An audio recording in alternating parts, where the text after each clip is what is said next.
Dans cette vidéo, nous allons traiter des mycètes et plus précisément de l'organisation et de leur classification.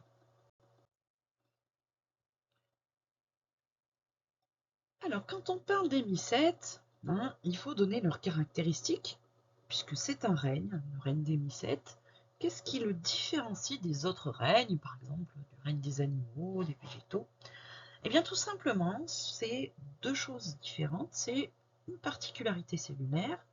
Alors, la première, déjà, leur organisme est composé de filaments qu'on appelle du mycélium, des ifs, et que ces ifs peuvent être constitués de deux façons. Soit vous avez des cellules comme ça qui sont juxtaposées, c'est ce qu'on appelle par exemple un if cloisonné. Alors pourquoi? Parce que voilà, chaque partie est constituée d'une cellule. Et puis chez les mycètes, on a la possibilité aussi d'avoir des ifs non cloisonnés, et ça ne se voit pas ailleurs. Donc ces ifs non cloisonnés, voilà, c'est une particularité de ces mycètes. L'autre particularité, c'est la composition de la paroi cellulaire, puisqu'il y a une paroi cellulaire. Elle est composée de chitine, qui est une matière bien spécifique. Donc voilà pour les caractéristiques des mycètes. Donc leur définition, ce sont des êtres pluricellulaires, eucaryotes évidemment, dont les cellules ont une paroi faite à base de chitine et qui présente des structures cénocytiques. Alors un mycète, généralement, c'est quoi? C'est du mycélium qui se développe dans un substrat, qui peut être le sol, qui peut être un végétal, en tout cas peu importe. Et c'est ce qu'on appelle des ifs. Donc c'est ces fameux filaments qu'on vient de voir, soit à structure cloisonnée ou non cloisonnée. Et puis de temps en temps, on va avoir une reproduction sexuée dans laquelle on verra apparaître une structure. Bon là, je vous ai fait quelque chose que vous connaissez, c'est ce qu'on appelle un champignon entre guillemets. En réalité, c'est un carpophore, c'est son nom. Et lui est aussi constitué d'ifs, mais des ifs qui sont agglomérés, ce qui fait que ça permet d'avoir une structure en 3 dimensions. Mais si on regarde de près un mycète, et d'ailleurs je ne sais pas si vous avez déjà découpé voilà, un champignon que vous vous apprêtez à manger, vous vous apercevrez que c'est constitué voilà, de plein d'espèces de filaments qui sont tous agglomérés entre eux.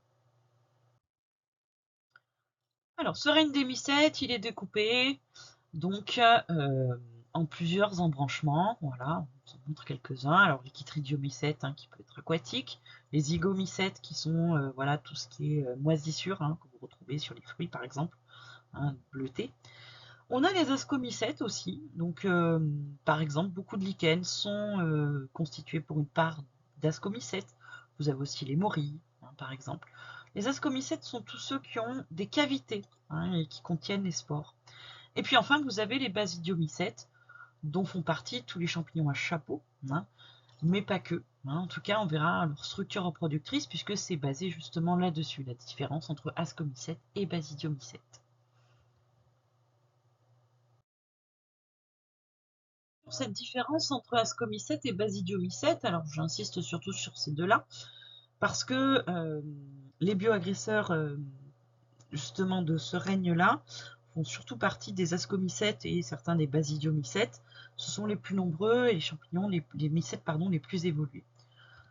Donc au niveau des ascomycètes, ce que je vous le disais tout à l'heure, on a effectivement des cavités comme ça qui vont contenir tout simplement les spores. Donc cette cavité s'appelle un ascocarpe, c'est la structure reproductrice. Elle contient des asques dans lesquels on va trouver des ascospores. Et il y a une ouverture dans la partie supérieure. Et donc, dès que un élément va perturber l'ascocarpe, ces spores vont pouvoir s'échapper. C'est précisément des mycètes pour lesquels l'effet splash, celui qui permet aux spores de remonter le long de la plante, est extrêmement efficace. Voilà, dès qu'on secoue, tout simplement, pouf, voilà, les spores, alors spores qui sont aussi très légers, très volatiles, vont pouvoir s'échapper. Donc chez ces ascomycètes, on va retrouver quand même beaucoup de parasites phytopathogènes, la cercosporiose, l'oïdium, la fusariose, il y en a beaucoup. Ils sont un petit peu moins nombreux chez les basidiomycètes, mais il y en a quand même, on verra des exemples tout à l'heure. Donc chez les basidiomycètes, la structure est un petit peu différente. Donc là, je vous montrais en fait un chapeau hein, d'un mycète qui aurait un gros carpophore. Ici, c'est un basidiocarpe, le carpophore, c'est son petit nom.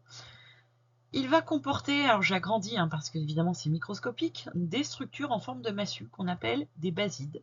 Et ces basides vont tout simplement soutenir 4 spores. Alors j'ai pas expliqué, oui, tout à l'heure, pour les ascospores. En réalité, on a le parasque, on a toujours 8 spores. Alors tout simplement parce que la méiose permet d'en former 4 et que chacun d'entre eux va se diviser. Eh bien, il n'y a pas cette mitose supplémentaire qui permet d'avoir 8 spores chez les basidiomycètes.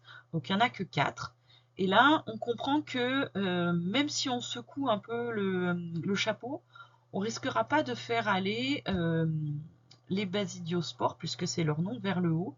Par contre, en termes de gravité, c'est ce qui va être le plus important pour la dissémination de ces spores. Voilà.